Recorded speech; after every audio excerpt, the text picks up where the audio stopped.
Salut à tous. Alors ça y est, le grand cirque diplomatique a repris de plus belle et cette fois c'était un numéro digne d'un soap opéra. D'un côté, Donald Trump qui joue les durs en suspendant d'un claquement de doigts l'aide militaire américaine à l'Ukraine, comme si c'était une vulgaire option Netflix qu'on met sur pause.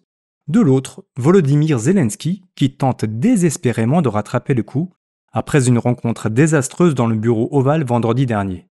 Un fiasco qu'il a lui-même qualifié de regrettable. On imagine le tableau. Trump qui vocifère, Zelensky qui encaisse, et au final, un président ukrainien reconduit à la porte comme un stagiaire qui a oublié de photocopier le bon dossier. Et voilà que Zelensky change de disque en 48 heures chrono. Lui qui, vendredi encore, raillait la diplomatie façon Trump face à Poutine, se retrouve à tendre l'autre joue. Dans une déclaration publique, il parle maintenant de travailler sous le leadership fort de Trump pour une paix durable. Rien que ça. Il va même jusqu'à proposer un plan de trêve sans exiger de garantie de sécurité. Un revirement qui sent l'humiliation à plein nez, mais qu'il préfère appeler de l'humilité.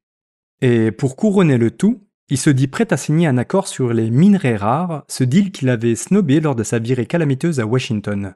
C'est Zelensky en mode damage control, prêt à tout pour limiter la casse, ou du moins sauver ce qui peut encore l'être. Faut dire que Trump lui met une pression d'enfer. En suspendant l'aide militaire, il coupe net les livraisons d'armes, les pièces détachées, et même les précieuses infos du Pentagone qui permettent à l'Ukraine de tenir face aux Russes. Sans parler de Starlink qui assure les communications sur le front. Autant dire que l'armée ukrainienne se retrouve bientôt aussi démunie qu'un ado sans Wi-Fi.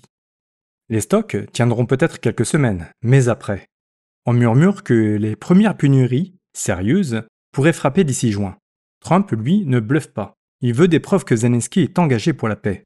Et tant pis si ça ressemble à un ultimatum façon capitule ou dégage. Pendant ce temps, Zelensky tente de reprendre ses esprits. Fini l'air épuisé de vendredi. Il a dormi, s'est recoiffé, et surtout, il a eu droit à une tournée de câlins européens à Londres ce week-end, où ses voisins ont joué les indignés solidaires après la scène du bureau ovale. Mais derrière les belles paroles, la réalité cogne. L'Ukraine est seule face à son destin. Les Européens peuvent bien gesticuler, avec leurs déclarations martiales et leurs promesses de milliards.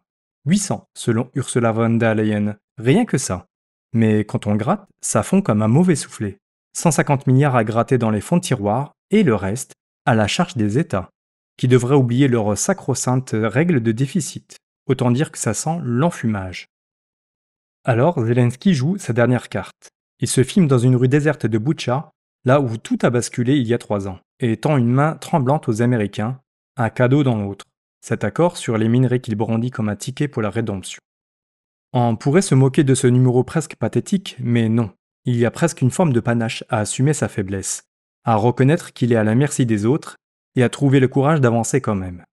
Reste à savoir si ça suffira à amadouer le Donald, ou si l'Ukraine devra apprendre à danser sur des charbons ardents, sans filet. Et voilà, c'est tout pour aujourd'hui. Si cet édito vous a plu, n'oubliez pas de liker, de commenter, de partager, et bien sûr de vous abonner pour ne rien rater.